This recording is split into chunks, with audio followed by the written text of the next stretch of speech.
sont avec les flammes. Voilà.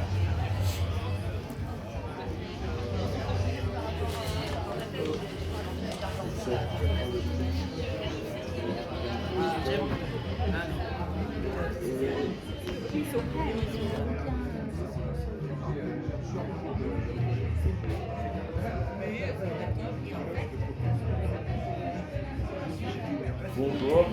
Salut. Est-ce que vous pouvez...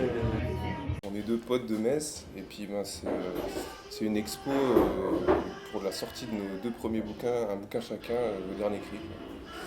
Ouais, c'est les planches originales. Moi, c'est Val l'Enclume, du coup, j'habite à Metz. Je fais du dessin et du collage.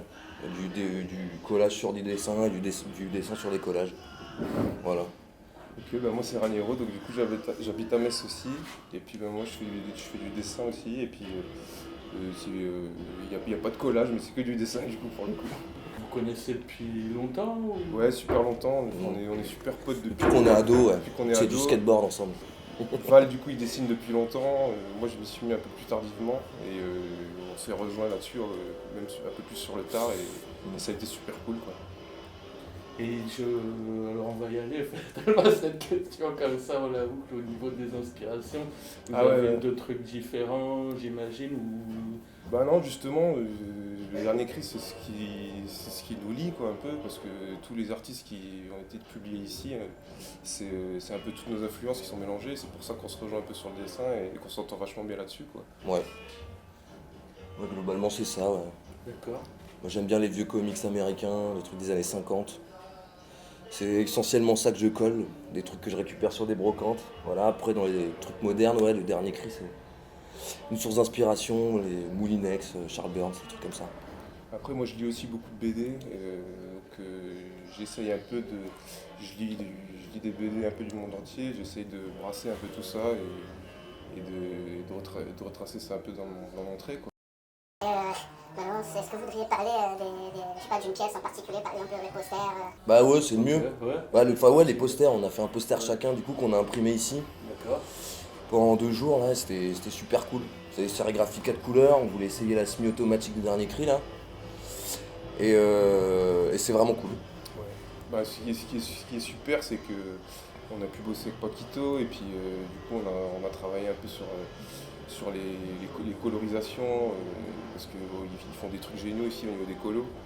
Et on a appris en 2 jours, on a appris plein de trucs. On s'est rendu compte qu'on avait perdu des semaines de notre vie complète sur Photoshop à faire des trucs où on n'avait pas les raccourcis. Donc voilà. Ouais, Maintenant, on c'est- connaît le truc et puis on va gagner beaucoup de temps et on va être hyper plus productif, quoi. Ok, et au niveau du dessin des posters, vous l'avez fait ici ou... Non, les Vous dessins, on l'avez- les avait fait avant. D'accord, ok. On avait commencé des colorisations et du coup, comme il disait, on a peaufiné avec Paquito. C'était un peu un stage, quoi, pour apprendre les techniques. Ouais, c'était un peu stage. Stage maniement du Photoshop. Ouais, voilà. Ouais. Et puis Ouais. bah aussi Et de la bécane la aussi. nouvelle Ouais. bécane, parce que nous, Ok. c'est du semi-auto, on n'a jamais bossé avec ça. On n'a que des trucs artisanaux chez nous, donc là, c'était l'occasion de prendre en main. C'est le niveau au-dessus. D'accord. Alors au niveau de Photoshop, par exemple, quel est le truc où vous gagnez plus de temps maintenant? Bah, le multicouche. Le multicouche. Ouais, nous on faisait des calques de plein de couleurs, après on essaie de. Enfin, on faisait ça n'importe comment. Là maintenant, multicouche, ça te mélange direct les couleurs, enfin, je sais pas. Ça va nous faire gagner du temps, quoi. Et puis il y a le dilaté aussi, avant on faisait tout au pinceau. Et Ouais. maintenant, on arrive à dilater le trait une fois qu'on utilise la baguette magique, et c'est trop bien. Parce On que, dilate. voilà, c'est trop cool. Et vous étiez déjà venu à Marseille ou c'est la... Ouais, moi j'avais déjà fait quelques petites vacances ici. Et puis là, ben, du coup, par contre à la friche, c'est la première fois, dernier cri aussi. Mm. Et ça s'est super bien passé, quoi. On a passé 5 jours du tonnerre, quoi. Ouais, pareil, j'étais déjà venu à l'Embobineuse, voir des concerts. J'avais des potes qui vivaient à la caserne, j'étais déjà passé à la caserne, hein. Je pensais dans le quartier. Et voilà. Ok. Et comment ça se passe? Comment vous bossez quand vous êtes à Metz? Vous avez un atelier, vous bossez dans la cuisine, dans une cave, dans un squat, comment ça gère? Bah, un peu dans toutes les pièces de l'appart, je crois. Ok. Dans la cuisine, dans le salon et puis dans ma chambre. Et sinon j'ai un atelier à la campagne. Ok. Et par exemple, le mode typique de production dans ton appartement, tu commences à dessiner dans ta chambre. Et après, je sors dans le salon. Ouais. Tu sors dans le Quand j'entends du salon. bruit et que je vois qu'il y a du café, quand je sens l'odeur du café, je vais dans le salon. Et toi? Et bah moi du coup je bosse chez moi dans un bureau, j'ai un petit bureau avec toutes mes BD là et c'est mon petit coin d'isolation et puis j'ai besoin de. C'est super cool de se poser là et puis bah, voilà je passe des heures là-dedans et c'est trop cool, quoi. Ok. Et au niveau de l'impression, vous m'aviez dit que vous faisiez des trucs, vous avez construit Bah, y a- une on- machine artisanale.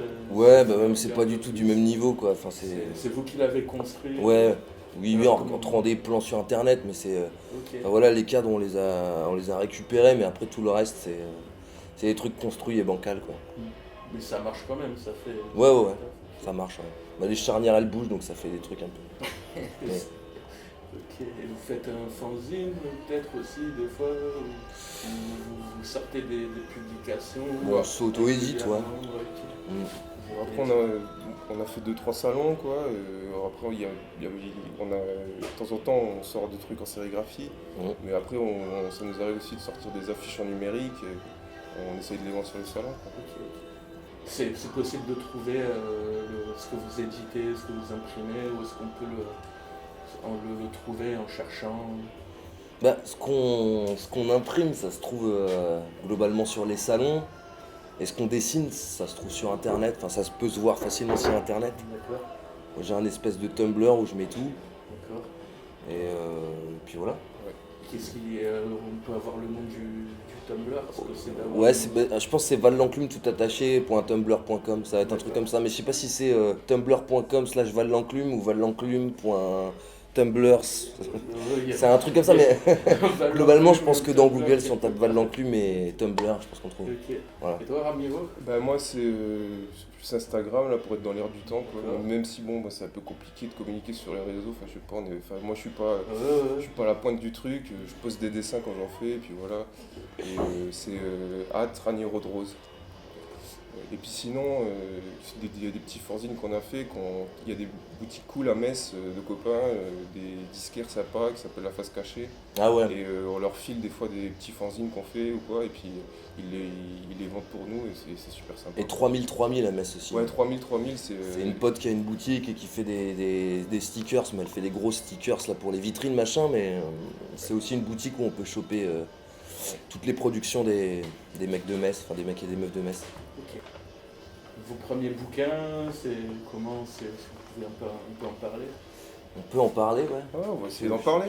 Je te laisse commencer. Bah, je vais essayer de commencer. Donc, bah, du coup, moi, c'est un recueil d'illustrations. Il n'y a pas d'histoire, c'est des illustrations qui s'enchaînent sur le thème de la baston. Ça s'appelle Baston World Tour. Et c'est des mecs qui se fight autour du monde à différentes époques. Et enfin, voilà, il y a une vingtaine de pages. Moi j'ai fait les dessins dans mon petit bureau, du coup j'ai bossé au rotring sur des feuilles et j'ai tout envoyé à Paquito et c'est Paquito qui a mis les couleurs ici et qui après m'a envoyé le résultat et du coup le truc est devenu vachement plus beau et je suis hyper content du résultat, quoi. Et moi, c'est un bouquin autobiographique sur un mec sur mon pire ennemi en fait. Un mec qui m'a piqué une gonzesse. Et du coup, c'est une BD règlement de compte quoi. J'avais besoin de lâcher des trucs donc j'ai fait une BD pour cracher sur ce type quoi. Voilà. D'accord. C'est une BD collage, dessin. Ouais, c'est collage-dessin. Des petits morceaux de collage, des petits morceaux de dessin. Puis c'est pareil, c'est Paquito qui a fait la colorisation. Ok. Et donc c'est la première fois que vous bossez avec le dernier cri, Paquito? Ouais, Et c'est la première fois que vous vous rencontrez aussi ou vous étiez déjà vus? Non. sur des salons, on s'était croisés. Ah Ouais. c'est ça. Moi, la première fois que je l'ai rencontré, c'était au Monstre à Genève. Et on avait passé une bonne soirée avec lui. On s'était vachement bien entendu, c'était cool. Et puis après, on a tenté le coup de le contacter là, pour ce bouquin. Et puis voilà, qu'on est là maintenant. Super. Mm. Un mot de la fin? Voilà, ça va être compliqué. Ouais, c'était cool. Le mot de la fin, c'est c'était cool. Ouais, c'était cool. Ouais, j'espère que c'est. Vive le dernier cri. Ouais, vive le dernier cri.